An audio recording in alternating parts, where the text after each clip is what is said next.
listening to She Rises, a podcast dedicated to women who are ready to stop settling and start living their lives by design. If you're ready to talk about the stuff that weighs you down and get practical advice on everything from your health, body image, spirituality, relationships, and personal growth, then you're in the right place. Hello, I'm Giovanna and your host, master coach, spiritual teacher, and mind-body expert, and I'm on a mission to unsettle women all over the world.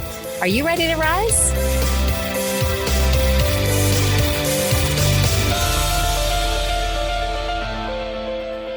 Hello and welcome to the show. I am your host, Giovanna and I'm here today with a very special guest, Satyen Raja. Let me tell you a little bit about Satyen.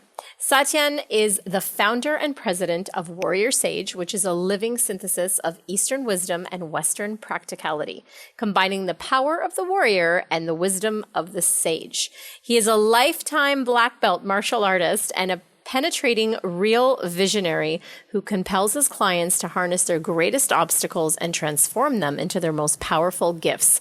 He draws from the realms of unparalleled techniques in life mastery, his profound life experience, and his natural ability to navigate beyond social, cultural, and conditioned identities to attain peak consciousness. A master in a plethora of healing and consciousness-raising modalities, Satyen is unique in the world of business and life coaching. His revolutionary methods attract CEOs, entrepreneurs, and high-level leaders from around the world. His provocative methods, combined with his dynamic personality and passion for accelerated evolution, create fundamental breakthroughs for both the individual and corporate culture. For all of those who have had the great pleasure, and I have, of his presence and his personal company, he is known to be a man who most definitely walks his talk. And Satyen, I can definitely attest to that, having sat across from you and also spoken to you on Skype before. You walk your talk. Welcome to the show. I'm so happy to have you. I'm honored to be here. I'm looking forward to connecting and sharing, love. Yeah. I really dig who you are. Aw, thank you. Thank you. It's always good to have mutual love. I love that. A fellow Canadian, right? That's right. Yeah. Now living near Vancouver, but you're originally from the Toronto area, if I remember correctly, right? That's correct. I lived there most of my life, and then now in beautiful British Columbia. Okay, beautiful. Yeah, and so we share that in common, along with obviously our passion for consciousness and especially conscious leadership. So I have like so many questions I want to ask you and talk to you about so many things, but I want to start off, I want to give the audience a little bit of a taste of you beyond, the bio that I just read. A lifetime black belt martial artist. I was joking with you before I started the recording that I feel like your Kung Fu, the legend continues and then it continues again. I'm probably aging myself for some people that are listening, but it's reference back to the old show with David Carradine, or Carradine, I think. I'm pronouncing that wrong. That's right, David Carradine. Carradine, that's right. That was my inspiration to get involved in martial arts. Awesome. Let's jump in there. I want to hear about your history in that. Well, I was a boy growing up with my parents, traditional Indian Hindu parents, business-oriented entrepreneurs. And I saw that show as a kid, and it just really moved me. I felt like the world I was in wasn't real, and I felt that world of this temple, spiritual temple, self-mastery environment was my real home. And so I went to my parents and asked them to help me find a place, and they thought I was strange and funny watching a show, but then I pursued it. And I was very fortunate to find a school and a teacher and a philosophy which really exemplified these warrior sage principles, which I've made as a cornerstone of my life, as a backbone of my life, of which I aim to try to live out of. And you actually studied with Shaolin Monks, if I remember correctly from our conversation many moons ago. Is that correct?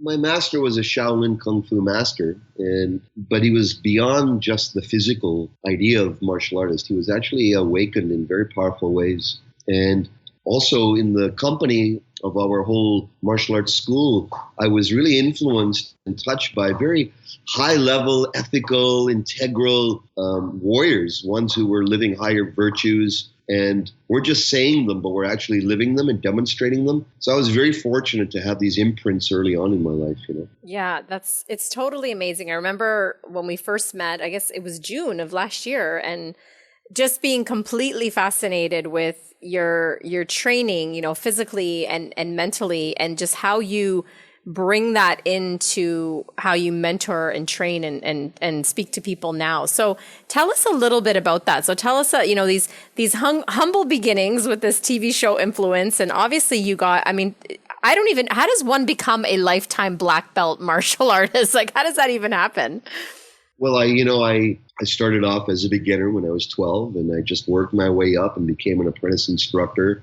And then my mentors kept seeing parts of myself that I couldn't see in myself and helped me nudge me beyond my own smallness every step of the way. When I didn't believe, they said, just go ahead and do this. When they gave me opportunities to lead, of which I was very scared to lead, but in my school, you just had to do it. So I was put into leadership roles and I grew into it. And I was shown that I could attain physical, mental, emotional, spiritual development beyond my own capacity. And so they were wonderful guides and mentors in that. And then eventually I became a black belt, or black sash, as we would more formally call it in Kung Fu. That was after at least 20 years of study and full-time devotion to that, and learning not only the martial aspect, but also the psychological aspects, the leadership aspects, how to grow my business, how to grow an organization that was integral, that had meaning in the world, that was uplifting humanity, not just serving myself as an owner, as a principal.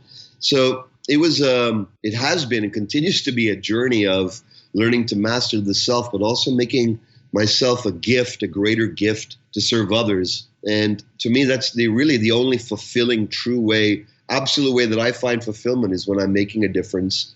And that difference is not only serving myself, but creating a ripple in larger ways. It sounds like a real holistic sort of approach. Like I heard you mention it was, your business was being affected in great ways in your life. And it sounds like a real holistic approach to bring all of those skills forward, which I know you do that now with your clients and in your trainings as well.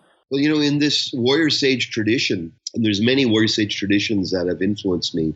Shaolin Kung Fu is one of them, but currently it's Brazilian Jiu-Jitsu, which has great effectiveness, is proven in the streets, proven in the ring, and is demanding more of me now, 30 years into martial arts, than I've ever been demanded of more. So I'm at the beginner level. I would consider just beyond intermediate, which is what we call a blue belt. I'm a blue belt in Brazilian Jiu-Jitsu. And what I've come to realize is, there is no real attainment. There's only evolution, and we can take evolution on consciously, physically. My mentors taught me that if I can grow in one area, I may grow strong physically or in my business, or I may do really well with money creation, but my family could be suffering because 90% of my energy is out there, and I may not be feeding and nourishing other ideals, other values in my heart, my soul. So the path of this warrior sage, which is close to my heart, is a path of equilibrium. It means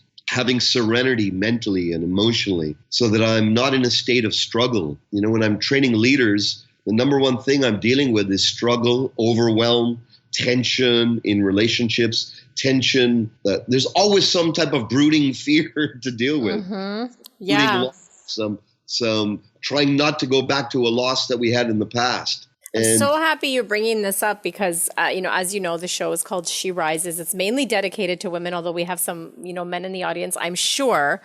And all of those things that you mentioned that you see with leaders, the overwhelm and the stress and the things that you mentioned, of course, apply to across the board with many people. And given that the show is dedicated to women, I wonder if you could speak specifically to what you've noticed in terms of maybe the differences with women in leadership versus the men in leadership. Because I know you do a lot of work with your wife as well with this work with men and women. And we're going to go there next. I'm getting ahead of myself because I want to talk about sex soon. We're going to talk about that next. But as women leaders, this world is highly masculine. And I'm going to use these terms masculine and feminine in very specific ways because those words have a lot of charge. So please excuse me if my communication is not as inclusive as it could be. But masculine, from the perspective that I'm looking at, represents the witness consciousness within us, the part that is standing above and outside of life and then making decisions from that space. Should I take door A, direction B, direction C? And it's very penetrative. It can be penetrative energy. It can be very forwarding and goal-oriented. And the whole business world, 95% of the business world is based on masculine, go get 'em, make a crush, make a killing, crush it, conquer enemies. Even the languaging around a lot of masculine ideals in business are war-oriented, even the languaging. Yeah, so, and this is irrespective, I just want to throw in, of like, this isn't a gender thing when we talk about masculine. We're talking about the energy, masculine energy, correct? Exactly, and we all have it within us, whether we're men or women, regardless of our sexual preferences and our sexual styles. That's even altogether different. And then the feminine within us all, regardless of whether we're men or women or our sexual styling, the feminine energetic in this context within us all is the life force of within us, the life force of the universe, the life force of the cosmos, what the Chinese would say the yin of the universe, the mother nature, Gaia, earth-centric energy within us, the flavors, the taste, the colors of life. And they go together, direction and surrender, presence and invitation. Presence is masculine, invitation is feminine. Claiming, this is me, this is who I am, these are my boundaries, this is what I'm going for, this is what I wish to attain, achieve my goals. That's the masculine energy within us. The feminine energy within us is surrender, is the feeling of, I'm going to allow it to come to me. I'm going to open and receive and not push reality. I'm going to invite my highest goals, my highest realities. I'm going to invite it into my being. I'm going to surrender and enjoy the juice of life. Right. So the immediate question that comes to my mind, as I consider myself a woman in leadership, and a lot of the people I mentor and speak to are in leadership roles and positions. What I find happens with women who are in leadership, because of exactly what you just said, we go too much, I guess, into that masculine energy, and we don't have enough of that, I guess, yin and yang, or that balanced dynamic. And I often see a lot of women, and I include myself in this, suffering from exhaustion, physical breakdown, sometimes relationship breakdown, as a function of operating in this world. So can you speak to that a little bit about this? Well, for many years, 1,000 years, if not more, the masculine ideal of going forward and pushing and striving and achievement. And it was only in the 60s that the feminine movements really started and took a hold and really grew strong, right? And so the feminine movement, women were suppressed. Most women were suppressed. They weren't, and still in the world it's going on in huge ways. But the suppression of not being able to have their own direction.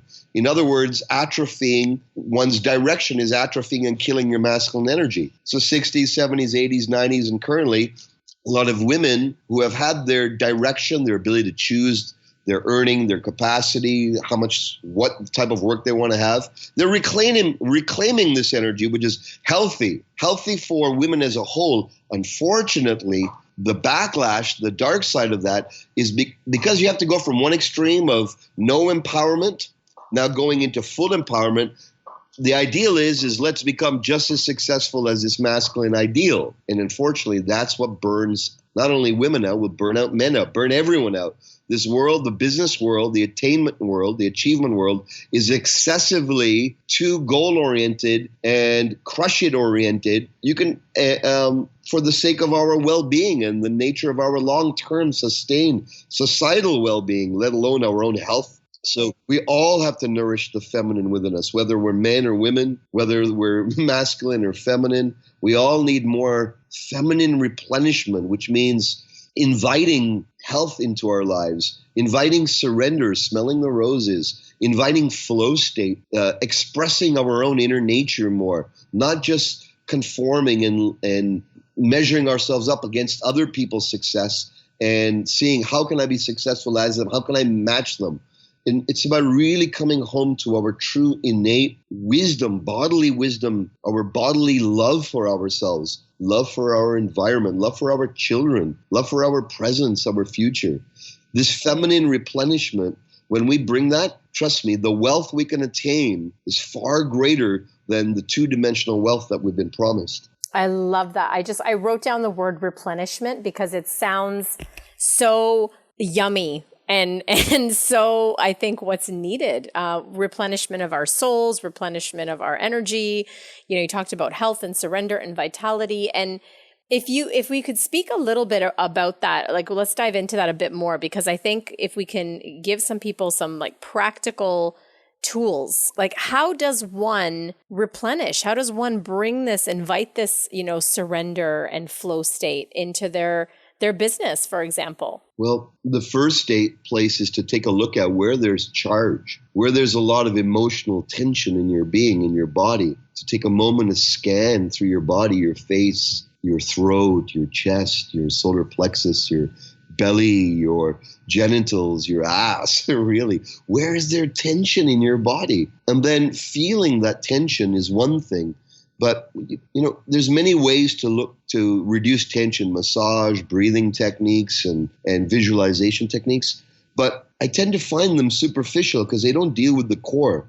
The core of why we have this tension and worked upness from this warrior sage philosophy is because we are infusing something with far more importance than what it really deserves. And when it's not going our way, subconsciously we're creating tension and fighting it. And that tension builds and builds and builds, and then eventually becomes pain, suffering, lashing out, emotional ups and downs, long-term fatigue, long-term sense of struggle and not being able to escape. But it all starts at the core of feeling into what have I given far too much importance to that is causing me to tense, to tighten my breath, and then to relax, to release that control. That's the first place, is to loosen up the control, the addiction to control that is causing this subtle tension in breath and body and being. And the way to do that is to go, you know what, it's not so important. It's to surrendering these unconscious and sometimes very overt things that we do find importance on, and recognizing that's just a folly. It's not real. And paradoxically, what's beautiful, what happens is when that control can be released a little, when you realize things aren't as important as you think. Give it a week. I don't need to do it tomorrow. If it's done in a week, let me go away for the weekend. Let me just complete early today. Let me take a few deep breaths and be with my lover, be with my children, be with life, be with the swimming pool, go in the hot tub, whatever it takes to plug out of the matrix and back into Gaia, Mother Earth, whatever that is for you. When you do that, paradoxically, what happens is a new form of abundance replaces the neurotic seeking of fullness from things outside of yourself. Oh my God, I love that. The neurotic seeking of fullness from things outside of yourself. That's exactly what we're caught up in doing, right? We don't actually schedule time to recoup and regenerate. And I loved what you said about releasing the control. Like I call it sort of approaching, life and even struggles or challenges with an open palm instead of a closed fist, right? Just lightly holding it, as opposed to, I got to figure this out. I got to solve this issue. And God knows I've gotten caught up in that myself, but there's a difference. I feel it within myself and my own spiritual practice and in my own, different practices around consciousness, between holding something loosely versus tightly gripping and trying to, being so attached to the outcome. Because really, we don't have control. I love that visual, what you just said. It reminds me of what my grandmother, Suzanne, my wife's grandmother, shared with me for many years.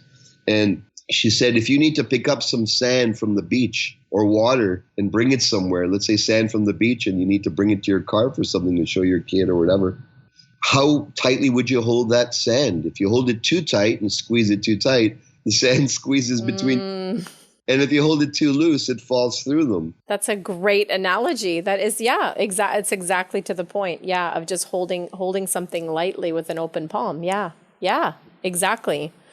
He taught me that's the way to raise my children. If I find myself getting too tight, too controlling, forcing, then I got to just open. But if I open too far, I don't want my kids to slip between my fingers and not feel loved and appreciated and have the presence of myself there by just letting them do whatever they want. So it's like, that is the artistry of the warrior sage within us. The warrior within us, whether we're male or female, is the one that is connected to our heart and knows that we've got a vision, a purpose, a mission that's perhaps bigger than what we're currently living, or that we are living it, but we're adding too much units of struggle to it. We're not attaining it and taking the path of least resistance. And the sage within us is the one that can breathe from wisdom, from surrender, from true heart expression without losing power. It's not either or. It's really the union of these beautiful aspects within ourselves. Yeah, well said, the union. I want to go back to, I don't even know if you notice differences. I'm sure there are, but because you mentor a lot of leaders, world leaders even. And do you notice a difference between female or women leaders and male leaders in terms of their energy or their approach or the things that plague them, the struggles or the challenges? Yes, there are differences. Most of the female leaders that my wife and I have had the privilege to work with, they have more of a feminine essence. 70% or more of them have had more of a feminine essence. And about 70% of the men we work with have more of a masculine essence.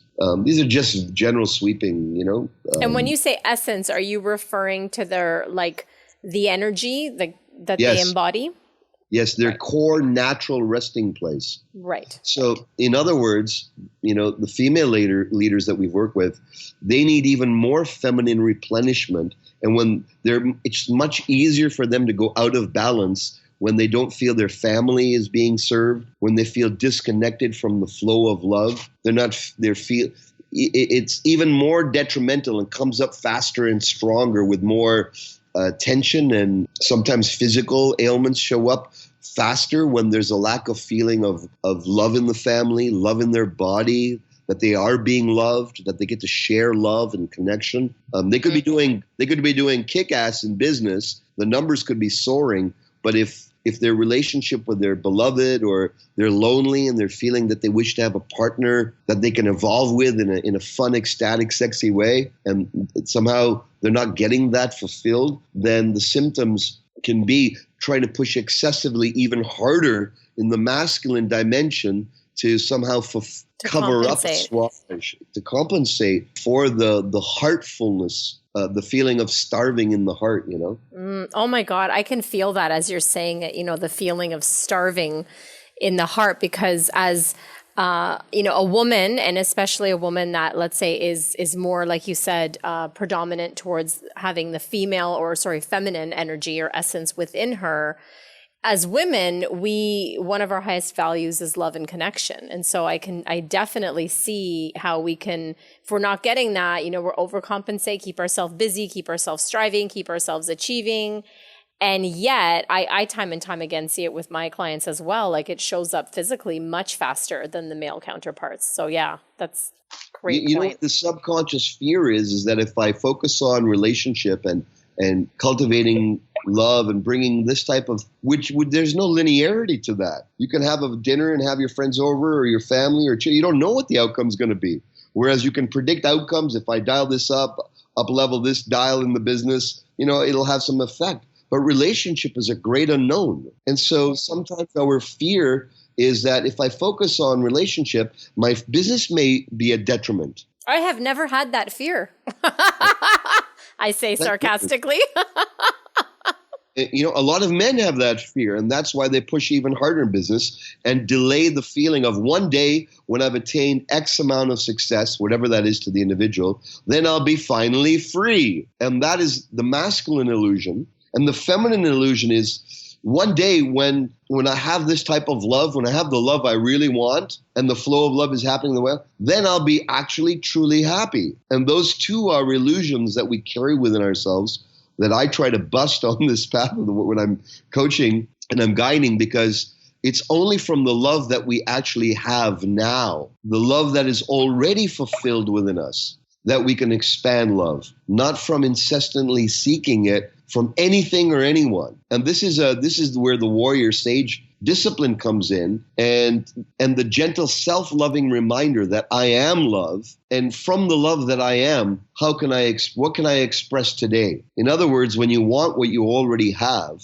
you'll start getting even more of what you want. Mm-hmm. Well said. Well said. So, okay. So you see these, going back to these differences, you see these women in leadership are, what I heard you say is that they're experiencing their lack of, let's say, connection or fulfillment in love more rapidly on a physical level. What other differences do you notice between women in leadership versus men? What I noticed is, it's like those who have more of a masculine energy have more of a tendency to get triggered when they feel that when their freedom is being impinged, suppressed. They get really stressed out when things are coming in. They don't see a way out, or they're trying to force a way out of some struggle. They're by pushing or fighting back, or by getting on the offensive or going in pure warrior attack mode. That tends to be a propensity. Or the opposite, giving up, just dropping everything, surrendering, but not from spiritual surrender, not from emotional, awakened and mature surrender, more from a pouting type of surrender, giving up and feeling defeated, and then going through this drama of freedom over and over again, breaking to try to be free and then getting some freedom in their life and then having it all fall apart again. It's like a back and forth teeter-totter of freedom.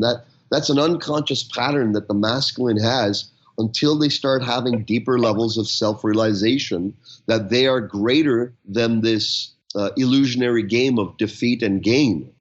That's an unconscious polarity that is being played out, defeat and victory. And it's only when someone enlightens them through integrating those polarities that they transcend that crazy game in life. This is so fascinating for me. So fascinating, because of my own personal life and experiences and choices I've made and things I've lived through. And also, of course, with the women that I work with predominantly. But this is amazing that you just said that point of this battle for freedom, because I've seen it in my history, with being raised very much go to school, get an education, get a good job, do well. And basically, 4 girls raised by a man, right? So my dad was the amount of money you have in the bank and the amount of material external success measures your success and your worth, right? Not that he literally said those words, but that's what was implied. Yes. And so that's very almost masculine. And so I grow up with this and with this need for freedom and exploration. And I'm sure part of that is because I'm a 7 Enneagram, and having that battle and then doing what a lot of women do is getting in relationships because of my deep desire for love and connection, completely losing myself in that, right? And then going to the other polarity of no, not doing that, striving, achieving, go for the freedom, go for the external, the financial goals or whatever it is. And this teeter-totter, like you said, of back and forth is what I used to do in my very early and not that long ago days. And it's so fascinating to hear you talk about it and reflect it from the position of the masculine and feminine and in your observation of leaders. Totally, I'll give you an example of one of, I have a very powerful leader that I've coached and worked with for over a couple of years, who was, very high level CEO, had been in, heads of billion-dollar companies and so forth, and highly masculine, yet at her core was deeply feminine, yet had built up this achievement, go get it, be strong, be stronger than the men around in a extremely masculine world of high stakes business and large, big, huge sums of movement, right? So she had mastered this art, probably better than most men I know, of moving the masculine energy in huge sweeps with huge companies and organizations. But her soul was thirsty. Her soul was lacking a deeper metaphysical reality, a place where she wasn't just getting the accolades from outside. She was wanting to feel total joy and just spaciousness in her soul, in her heart, in her body, right? Because when you're in a very masculine world, even your body starts to contract and becomes very rigid and stiff, and even you move stiff and sounds stiff. You can't tell when you're in it because you become it, right? You can't tell you're in it, you become it. So Suzanne and I, my wife Suzanne and I, we took her really through some very powerful de-armoring, destructuring of these shells, big, thick shells and plates and armor of masculine go do it. And underneath those shells was this profoundly deep and wide and expansive feminine heart. And when that started to shine in her life, her relationship went through the roof. The man in her life stepped up and really claimed her at a whole new level, and their businesses are taking off at a whole other level. We're profound. We're talking 10-figure businesses and expanding deeply. And her number one thing that she has to deal with now is what to do with her free time. That's amazing. Her free time, right? Think about that. I know, right? And making and up there, and making and not filling it with more doing, but filling it with the beingness and the joy of her life. Yeah.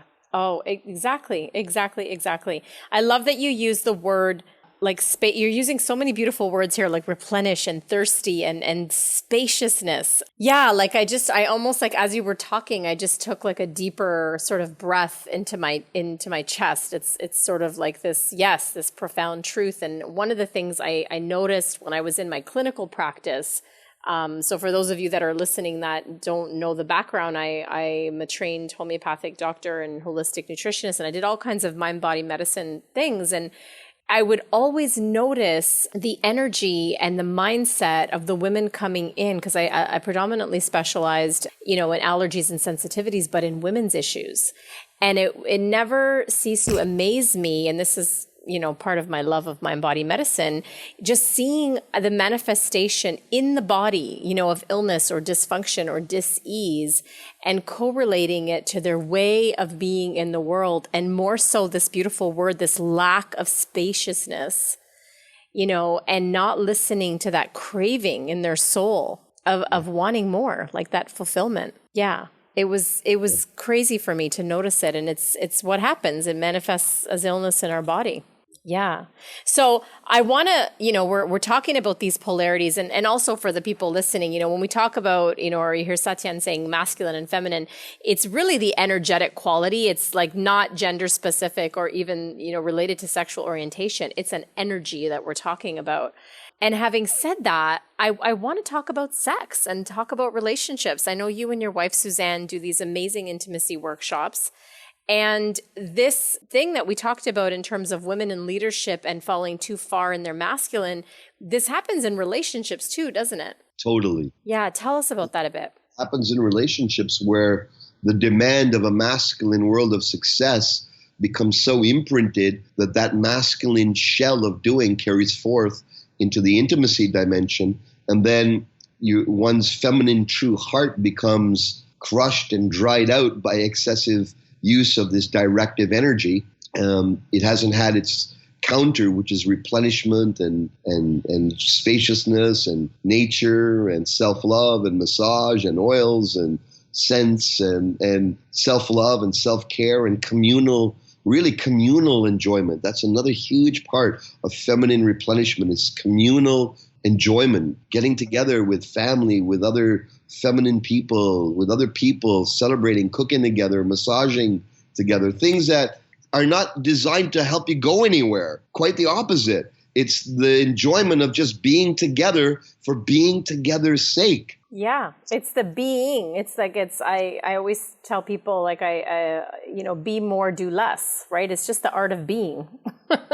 So I feel that that's such a valuable piece right now for all of us, but especially for women and especially for leaders, because quite frankly, the new generation always tends to model the success that they see in the previous generation. And if we show the next generation that the only way to have more success and happiness is by continuously pushing our limits, our barriers, crushing it, making a killing, that's all I see on the internet. I crushed this, how to crush that. And I'm like, if you keep aiming to try to crush things, crush it in business, you will be crushed.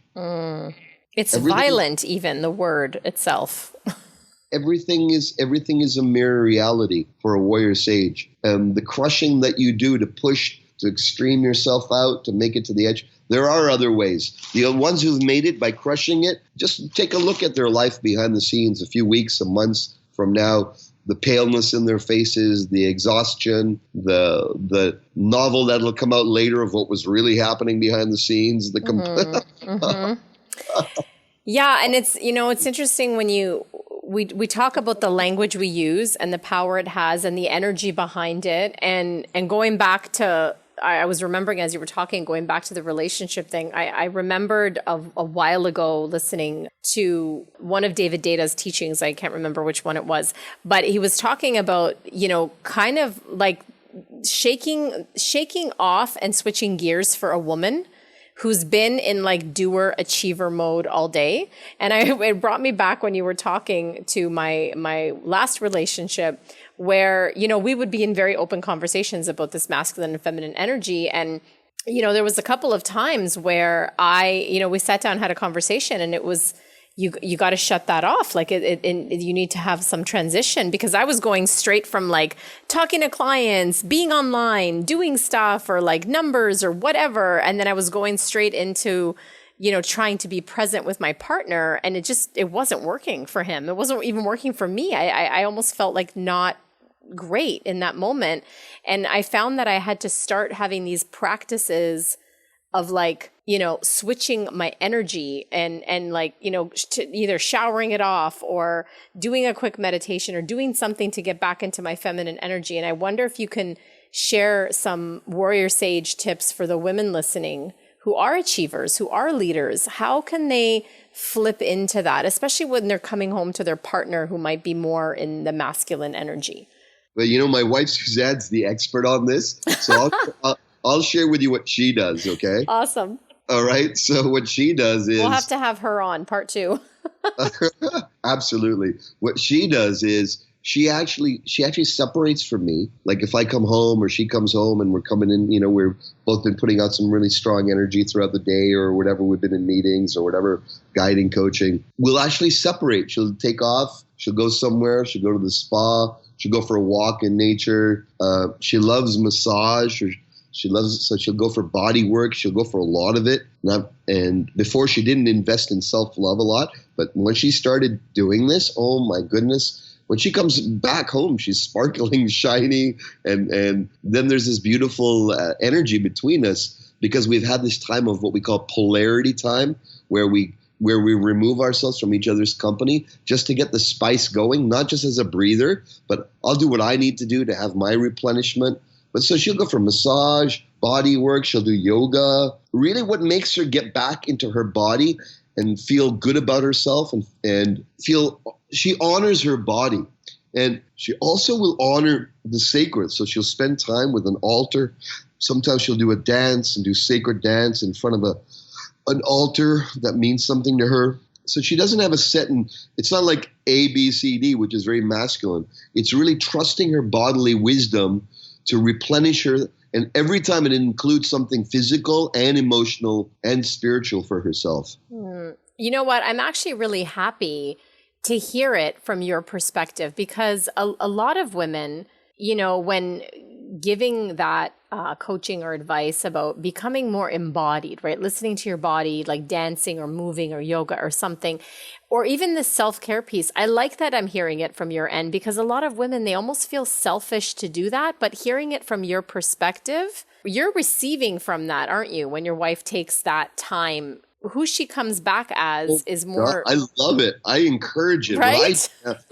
What I do now is, like, when she's not doing it or she forgets, I'm saying, hey, honey, go for a massage. Hey, I even try to set her up so she has her polarity time. And she'll do the same too when she feels that we're going from lovers to like buddies. When that bit, there's a bit of, and then when I go from buddy to like sort of neutral with her, just another guy, she knows, you know what, I need to get out of here, have some, or you need to get out of here, go. I train martial arts, so she'll say, go hang out with your guys, or I'll go for guy time with my, just hang out with friends like that, or she'll go hang out with some girlfriends. And then when we come back, there's this revitalization of our spark for each other, because we've both had this healthy space for a few hours, Yeah, I love that. And you're using a great word there that I wish you could elaborate on just a little bit. Polarity, right? The power. Talk to us about the power of polarity in relationship. Well, if you take two magnets, right, North Pole and South Pole, and you hold two magnets together, you let them stick and attract to each other. If you just keep them in the corner of your room, after a while, the magnetism between them will start to diminish. That's just magnetism 101 because of their proximity is right next together. And that's what a lot of couples don't realize is that if you're too much in proximity with your loved one, you'll go from the passion will diminish. You may still love each other, heart connection, your feeling of oneness and loyalty, but that sizzle, the sexual sizzle, the romanticism, the spark that keeps you alive, that can diminish. So it's so vital to treat relationships almost like in physics. Don't personalize it so much. If your partner wants to have more time, they want to have for example, Suzanne and I, we have two separate beds. She has her own room. I've got a very small Zen-like futon in another small room. And I'd say half the nights I'm in my room and she's in her beautifully decorated, vivacious, feminine room. And I'm in my much more stark and simple futon on the floor, masculine room. But that gives us the time that we just need so that when we come together, it's like, hey, lover, rather than, hey, buddy. Yeah. Oh, my God. I'm so happy that you've touched on this because one of my biggest fascinations, and, it's what I'm, working towards is this new paradigm of relationship really? Because gone are the days where you're glued at the hip all the time because you do. I love that you said that piece about polarity, that a magnet, that'll demagnetize with, what did you say? Being together too much. And it's a new paradigm of relationship where you are allowed to embody and not just allowed, but encouraged to embody your own energy and your own being and your own sense of self. And you're not, I mentioned before, part of my past history with which a lot of women do this is like lose themselves in the relationship. I absolutely love that you guys have that practice of the different rooms because it is a just shift in. There's a lot of people probably listening that are thinking, what, like another bedroom for my husband?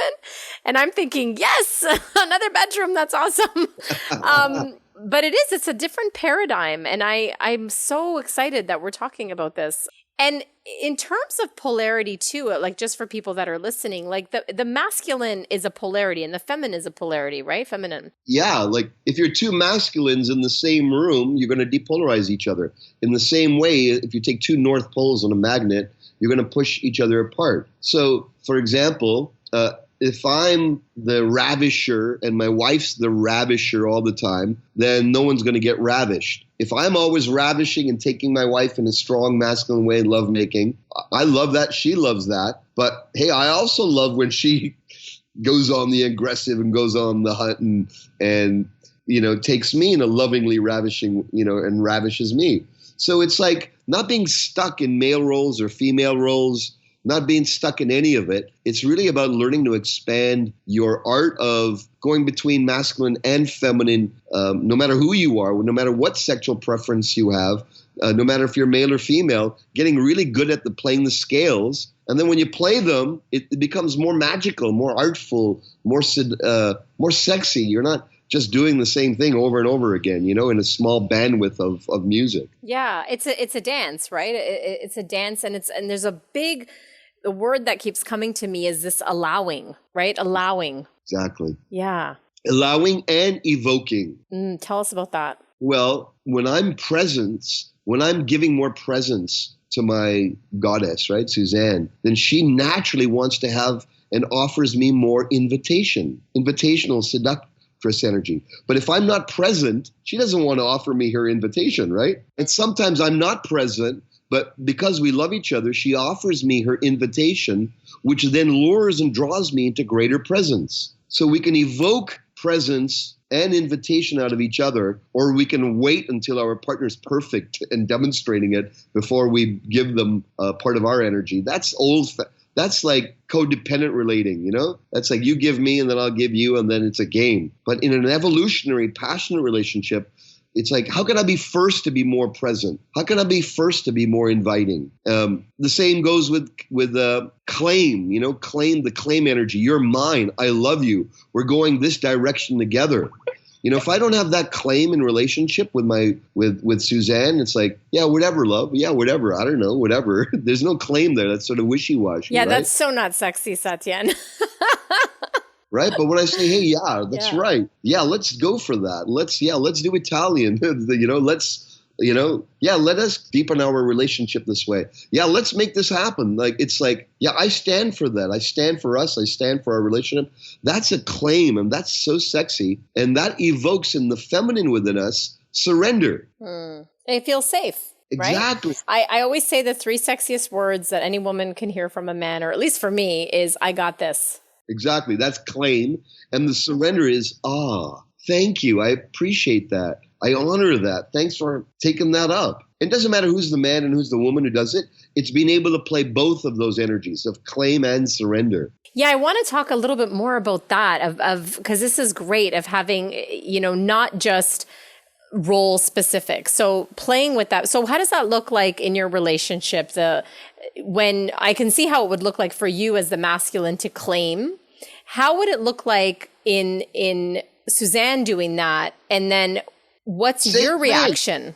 Me walking in the room from being a busy day and whatever, and she's seeing that maybe I could use a big hug, or maybe I could use some full-on lovemaking, and so she just grabs me and surprises me, tosses me down, or puts me up against the wall, or says, "Hey, let's go in the sauna." It's like invoking. It's like, you're mine.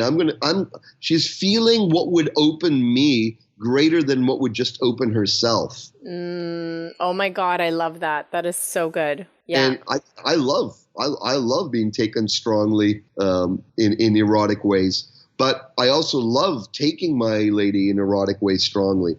And I do more of that by nature, by my inner disposition, being more masculine. She does more of the surrender and enjoys being taken and ravished more. But that doesn't mean that we're fixed in those roles. And so it's fun to play them all. And then unstuck yourself.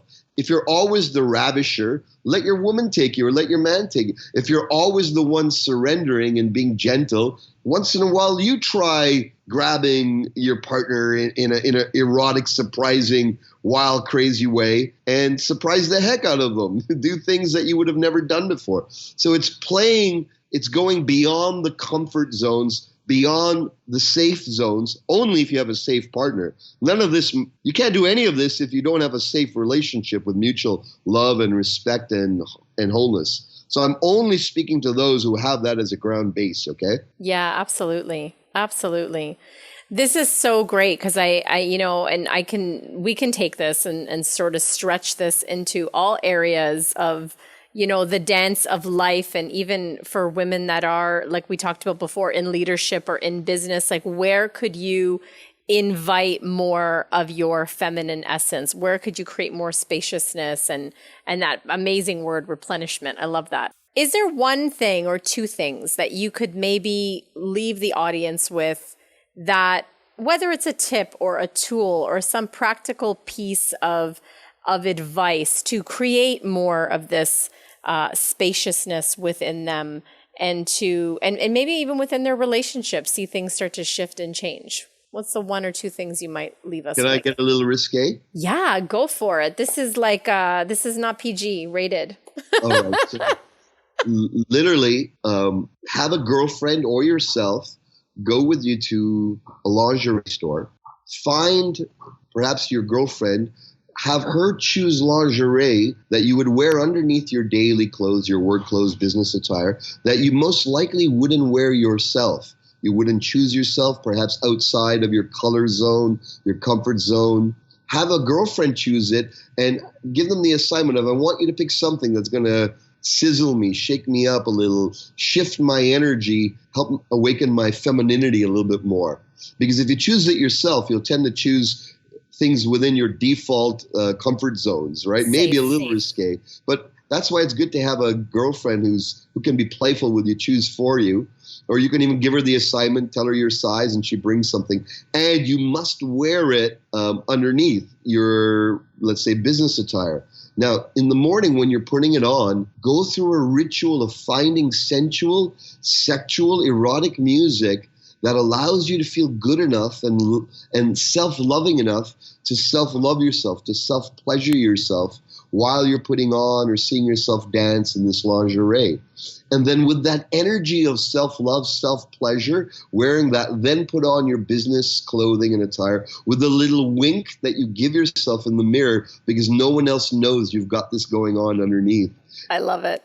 And so you're carrying that sensual, erotic, playful tigress underneath your everyday secret role. You know, like by day, this type of woman. Underneath, I'm a lot more, and you don't know, but I know. That's the vibe you want to go into it with, okay? Oh my God, I love that. That's like, I forget what song it is, but there's a song where, and I love it because it's just great. It's a lady in the streets, but a freak in the bed. That's what that made me think of. Exactly. Oh my, that is such a great tip because women don't realize where their real power is, or they're such a big source of their power is in that like embodiment of their sexuality. I love that. Exactly. And I'm going to add one piece that's going to bring it to the most sacred dimension. And that's during this self-pleasure ritual where you're dressing yourself in some erotic, sensual way, honoring the feminine within yourself in a way that's slightly outside or what's usual, but doing it anyways, breathing through it, giggling through it, smiling through it, feeling any shame that arises through it, and doing it anyways, that's where the self-love transforms. I love myself. Even though I'm feeling this way, even though I'm feeling shy, I love and I accept and I adore and I self-pleasure myself anyway. Do it in devotion. Do all of this. Have someone, something, whether it's your own heart, your own joy, your family's joy, a mission that's greater than yourself. Do this in the spirit of devotion to the spirit that lives us all. Oh, I love that. I love that. I'm going to go lingerie shopping as soon as we're done. Now I want some new stuff. Oh, this is amazing. Satyen, thank you so much for your time and your energy and your contribution. I could feel your passion for what you do coming through, everything that you say and everything that you teach. And where can people find out more about Warrior Sage and the workshops that you and Suzanne do? Where can they find out more? Well, we have a private invitation list at warriorsage.com. So if you're moved or you're touched by the resonance of what I'm sharing, you can get on that private invitation list. And I don't have too much that I put out on that list. Once in a while, I'll put out sharings and teachings and these type of interviews. And then I'll be putting out invitations to very intimate gatherings that I hold. And if this inspires you, please just put your name on there at warriorsage.com. I love that. Thank you again for your time. I would love to have you back on, even have you and Suzanne on, or just Suzanne. So we'll have to figure out like a part 2 or a continuation for get the female or the feminine side from Suzanne. Absolutely. Yeah. Thank you again, Satyen. God bless. And thanks for joining us. Tune in next time when we're going to have another amazing show and another amazing guest. Thanks for being here.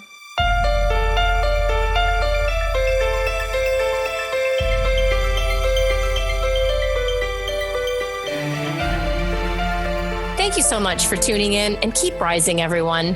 For books and resources related to today's episode, make sure you head over to sherisespodcast.com, and I'll see you there. If you've enjoyed today's episode, make sure you tune back in next week when I dive into more juicy topics to help make your life the best it can be. And hey, if you've enjoyed listening to the show and you love it, head on over to iTunes and leave me a rate and review and subscribe there to the show.